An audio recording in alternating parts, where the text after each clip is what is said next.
Okay, picture this. You hit a financial goal. You're proud of yourself. You deserve a little treat. And your budget just starts writing its own will. That's your brain. And today, we're staging an intervention because your brain is out here celebrating your financial wins and simultaneously writing your budget's obituary. And the worst part, it does this on purpose. Not because you're irresponsible, not because you don't care, but because of one pattern so deeply wired into your psychology, most people never even realize it's happening. Your brain is sabotaging your budget. It's called reward spending. And it doesn't prey on reckless people, it specifically, almost surgically, targets people who are trying the hardest. Quick note before we go deep. I'm a financial educator, not a licensed financial advisor. Everything in this video is for educational purposes only. Your financial situation is unique. Always consult a qualified professional before making any financial decisions. I'm going to show you exactly how it works in a second, and more importantly, I'm going to show you the three-part system that rewires this completely without cutting out the things you love. Stay with me, because by the end of this video, you're going to understand your money decisions in a way that most people, even financially educated people, never do. Here's the language most of us use around money without even thinking about it. I was really good this week. I deserve a little treat. I saved money yesterday, so I can spend a little today. Sounds reasonable, right? Almost responsible even. But here's what that language is actually doing to your brain. Every time you reward yourself for good financial behavior, research shows your brain releases dopamine, the same neurochemical fired by gambling, scrolling social media, and opening shopping apps. And neurologically speaking, your brain isn't designed to track the source of that hit. It's only tracking spending equals relief. So your brain builds an association. The harder you work, the more your brain demands that you sabotage your future. Stressed? Spend. Worked hard? Spend. Saved money? Spend. And this loop tightens every single time you repeat it. But here's what most people miss, and this is where it gets genuinely alarming. When reward spending becomes a habit, for many people, spending stops being about the item. It becomes about emotional regulation. You're not buying the coffee or the clothing or the gadget. You're buying relief from discomfort. And that's why budgets collapse after a bad week, not a bad month. The budget doesn't break when something catastrophic happens. It breaks on a Tuesday, after a hard meeting, when you're tired and your brain quietly says, "You've earned this." But here's what makes this truly unfair. This doesn't happen to careless, impulsive people. The people most vulnerable to reward spending are actually the most disciplined. And I'll prove it in the next few minutes. Think about the person who's most likely to crack under a reward spending loop. Is it someone who doesn't care about money at all? No, that person never had a budget to break. The people most at risk are high achievers who hold themselves to impossible standards, overthinkers who analyze every decision until they're mentally exhausted, people who are genuinely actively trying to do better. Why? Because the harder you try, the more pressure you put on yourself. And pressure always seeks release. The more rigid your discipline, the more explosive the snap when it finally breaks. It's not weakness, it's physics. A tightly coiled spring has more stored energy than a loose one. But here's the part that changes everything, because understanding the problem is only half of it. The real question is, what do people who don't break the cycle actually do differently? They're not more disciplined. They're not more motivated. They simply stopped relying on willpower entirely and replaced it with something far more powerful. And when I tell you what they replaced it with, your first reaction might be, "That's it?" Because it sounds almost too simple. But the psychology behind it is where everything clicks. That's exactly what point 3 is about. Stay with me. So, what do millionaires actually do differently? What's the difference between someone who builds wealth and someone who stays stuck in this cycle? Most people assume it's income, or discipline, or some special money mindset. Here's the uncomfortable truth. Millionaires don't eliminate pleasure. They don't white-knuckle their way through life saying no to everything. In fact, many of them spend more freely than people who are struggling. So what's the difference? Most beginners fail right here. They copy the behaviors of wealthy people without understanding the framework behind them.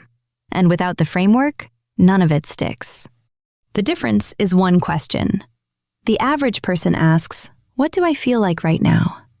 The wealthy person asks, "What version of myself am I reinforcing?" Every dollar is a vote. Most people vote emotionally.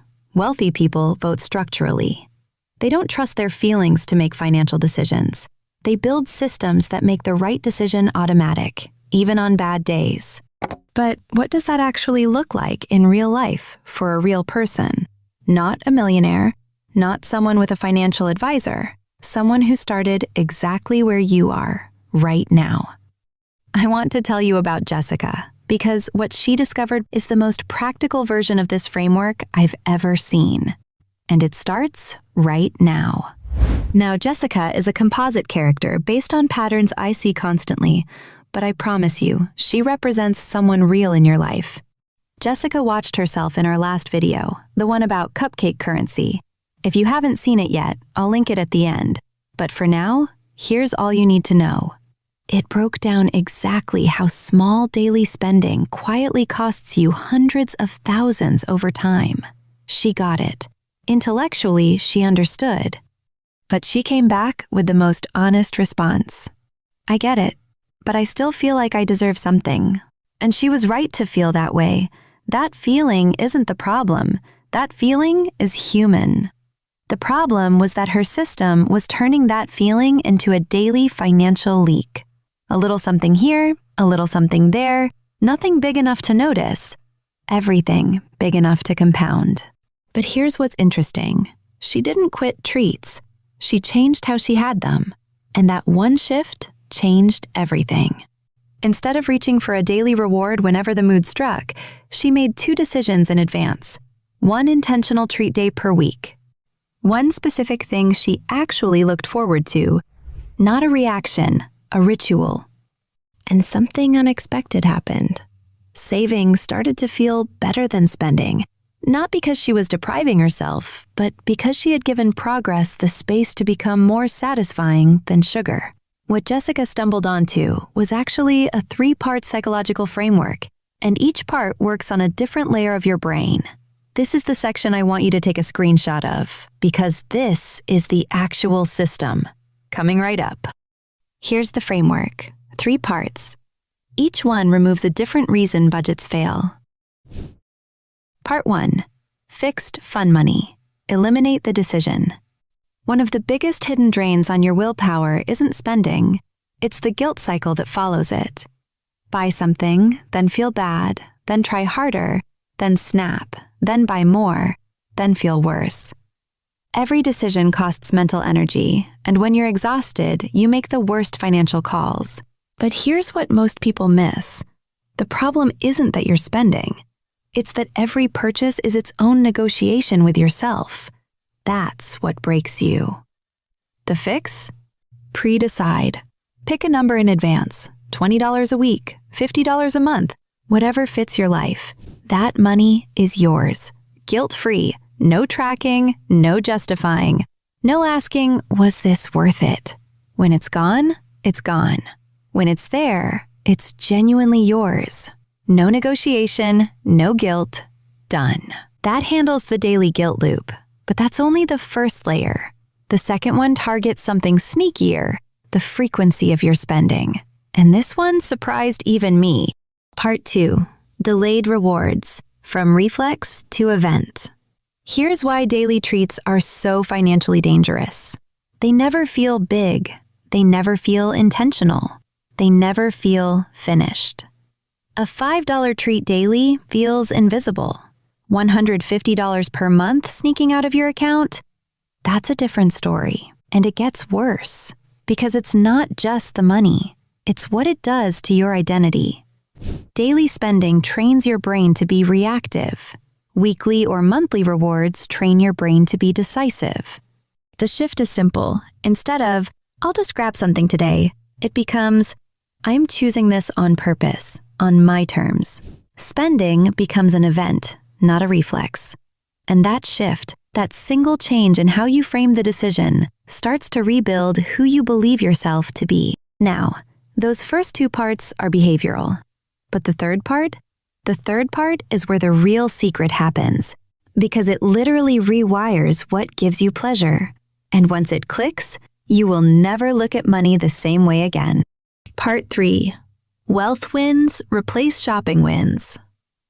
Right now, your brain gets its dopamine hit from buying something, ordering something, upgrading something. That's not a character flaw, that's conditioning.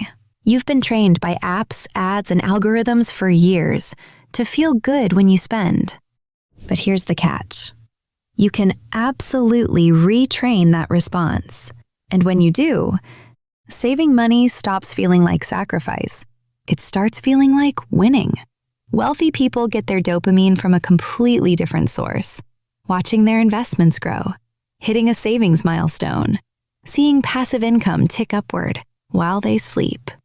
Now, full transparency, investments go up and down. Some months that graph is red, but the long-term pattern for diversified index investors historically has trended upward. The emotional shift I'm describing, it happens over time, not overnight.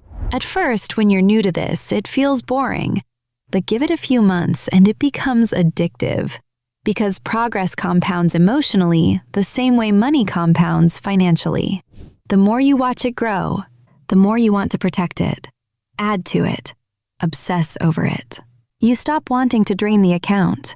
You start wanting to feed it. And once you feel that shift, once progress starts to feel better than a purchase, something bigger happens.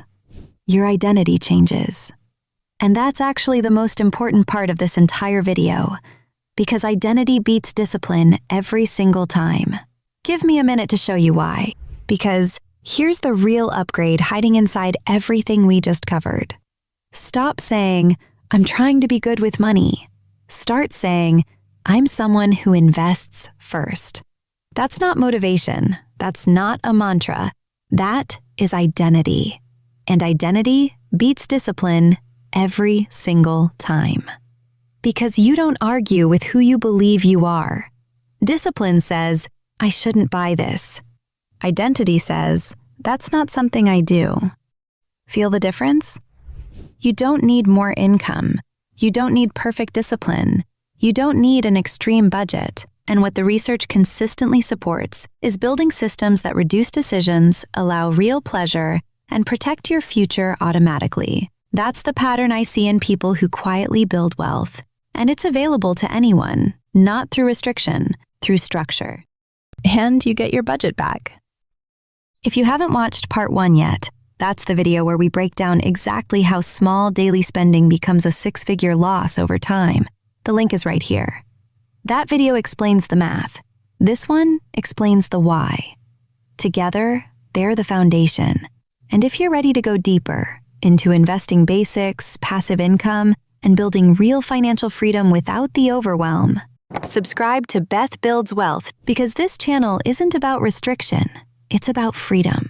And freedom starts the moment your money stops fighting your brain. Don't click away yet. The part 1 video is coming up next. You'll want to watch them back to back. See you there.